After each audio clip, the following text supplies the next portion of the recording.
Kicking off the card, we got a short notice fight that is going to be a catch weight of 195 pounds. Both these guys, they're normally middleweights, but Zachary Reese, he's stepping up. He's taking this fight on really short notice, so that's why the fight is at this catch weight. And it's the first fight of the night, so it makes sense, but really low-level fight. You look at Zachary Reese, he's 31, so he's not the youngest guy in the world anymore, and he's been in the UFC for a while, almost 2 years at this point. And there's not been a fight really where I went back and watched and said, oh, wow, Zachary Reese has made some major improvements here. He's doing a lot better in this area. Yeah, he can be impressive because he's explosive at range. He has some power. He'll throw some decent technical kicks and some straight punches, but a lot of single strikes. He doesn't really set up his striking all that well, and he's always falling into the clinch, so a lot of his fights do end up just being a slot fest if they go any length of time.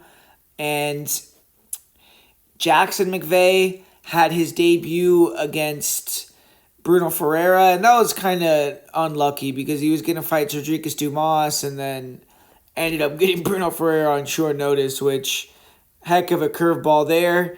And then he was going to get another opponent for this second fight in the UFC, and now he's getting a different guy. So, kind of been unlucky in terms of that in his first two UFC fights, but very inexperienced on the McVey side. He has never been out of the first round as a pro. He did go to decision once as an amateur at another fight that went to the second round, but all in all, he just does not have a lot of cage time. And Zach Reese was kind of similar when he first entered the UFC. He had also never been out of round one, but now he's gone to a couple of decisions, and at least he's proven he can win over 15 minutes.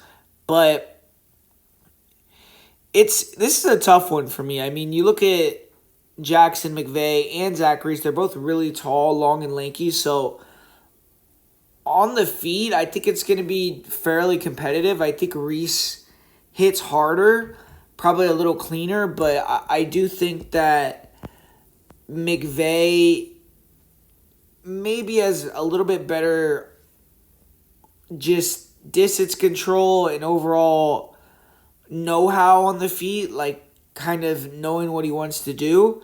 And as far as the wrestling and the grappling goes, I do think that McVey is going to be able to get Reese on the cage pretty easily. Zach Reese just tends to fall into the clinch, and from there it's going to be interesting to see how that goes because McVey, he doesn't have great wrestling, but if he can get on top, I think he could probably create a scramble and find the neck. I mean, we saw Dusko Todorovic.